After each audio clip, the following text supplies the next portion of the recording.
আসসালামাইকুম, সবাই কেমন আছো? আলহামদুলিল্লাহ আমরা অনেক ভালো আছি। তো এখন এই যে কাপড়গুলি ভাঁজ করে নিব। তো চাদরটা কিন্তু অনেক ভারী। তো চাদরটা বিছালে আসলে ঘরটাও খুব সুন্দর লাগে। নতুন চাদর বিছালে কিন্তু ঘর আসলে অনেক ভালো লাগে। ঘরের পুরো চেঞ্জ হয়ে যায়, ঘরের পর্দা চাদর এগুলি চেঞ্জ করলে অনেক ভালো লাগে।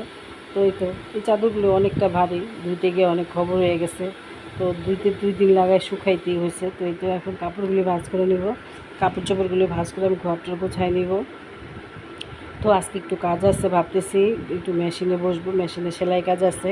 তো সোফার একটা কাভার বানাবো। তো আমি আসলে ওরকমভাবে পারি না ডিজাইন করতে, শুধু নর্মালভাবে সেলাই করব। তো এখন ঘরটা গোছায় নাস্তা করে তারপরে মেশিন নিয়ে বসতে দেবো।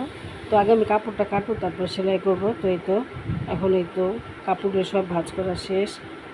আর এখন আমি মুখ টুক ধুয়ে নাস্তা করব। তো নাস্তা আর কাজ করতেছি, আর একটু নাটকও দেখতেছি। তো ঘরে কেউ নাই, তো শুধু আমি একা। তো আমার প্রতিদিনের নাস্তা চা রুটি। তো নাস্তাটা আমি করে তারপরে এখন যে বসবো সেলাই কাজ নিয়ে। তো কাপড়টা কাটাটা তোমাদের সাথে শেয়ার করলাম না, শুধু সেলাইটা একটু জাস্ট দেখাইলাম। তো আমার কাপড়টা সেলানো হয়ে গেছে।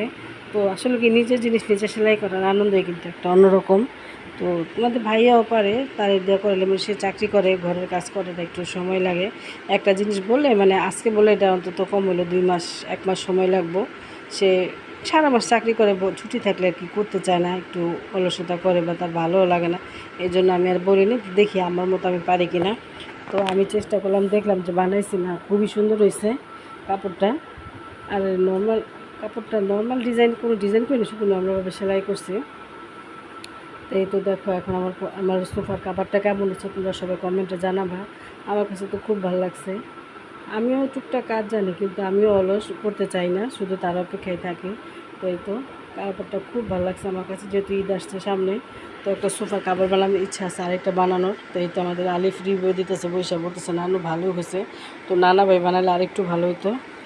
তো কাজ করতে করতে আমার আজকে সন্ধ্যা হয়ে গেছে, গোসল করতে পারিনি। তো এখন খিদা লাগছে, এখন খাবো চা আর বিস্কিট দিয়ে 1 কাপ দুধ দিয়ে খাবো। খাওয়ার পর রান্না করতে যাব। তো রান্না করতে গিয়ে দেখি কারেন্ট চলে গেছে।